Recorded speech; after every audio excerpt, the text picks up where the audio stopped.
What is up, everyone? Welcome back to the Hardcore Fab Shop. In our last video, we were working on the frame rails on hookers and blow and got a chassis all put together. Now it's time to get some measurements so we can start tabbing this thing out, mounting up some things like the engine and the training.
So now that we got a little bit of work done, I got the easy part mounted over there. It's time to move forward here on the motor.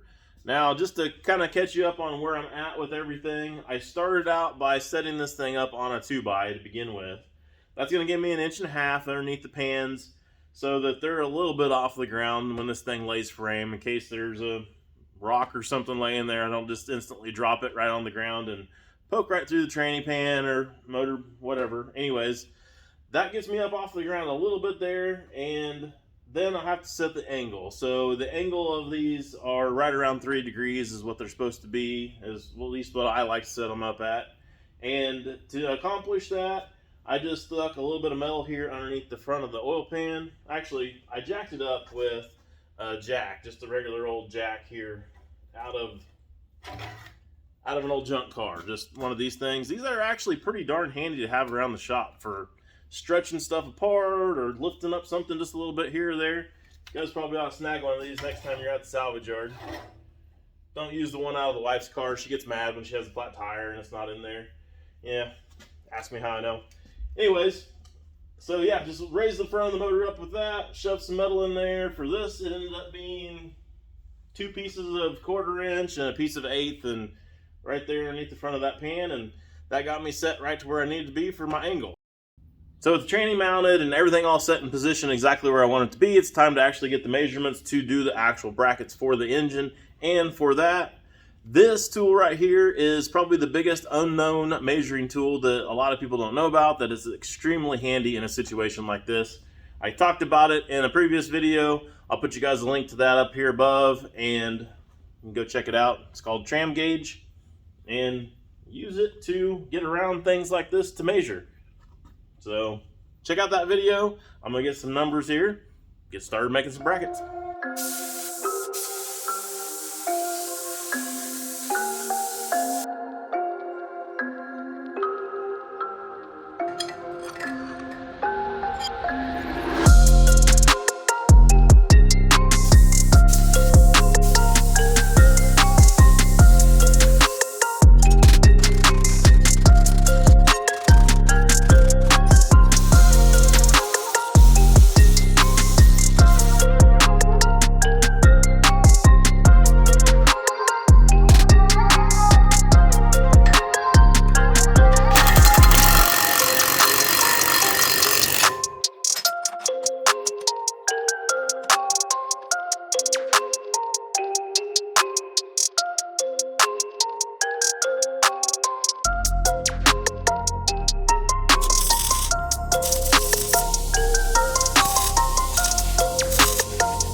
Well, that officially makes the engine mounted, so the next thing that I want to work on is mounting the cab. So in preparation for that, I got Connor out here sandblasting it. As you guys can see, it's pretty bright out here. Making some dust. For all you old guys that are out there bitching all the time that there is not any young kids out there willing to do some work, well, you're wrong, right there. And for all of you kids that are looking to get some respect out of some of the older people, all you gotta do is step up and do some crappy work like that and not bitch about it, and you'll gain their respect, I guarantee you. Well, let's see how he's doing here. Well, we can kind of take a peek in here real quick. Well, that stuff is looking blasted and looking pretty good, ready for some welding on that. There's my little sandblasting pot in case anybody's curious. It isn't much, but it gets the job done. Looks like he is getting most of the floor in here done. What little bit of floor is left, and then probably over there, I'm guessing, yeah, all that's blasted. So that is all looking pretty good. Looks like he's got a little bit left here in the corner, and maybe here's some along the door jamb. But overall, he's getting there. So when he gets done with that, then I'll start working on trying to get the cab mounted. Well, I think you're going to definitely have a shower when you get home tonight. Definitely. Every night, but this one's going to be a long one, like a real long one. I have to throw all my clothes off in the bed of my truck and just go home naked, probably. You don't want to get any sand in your truck? No, not this much. Real sand's not bad. This is bad. All right, continue on.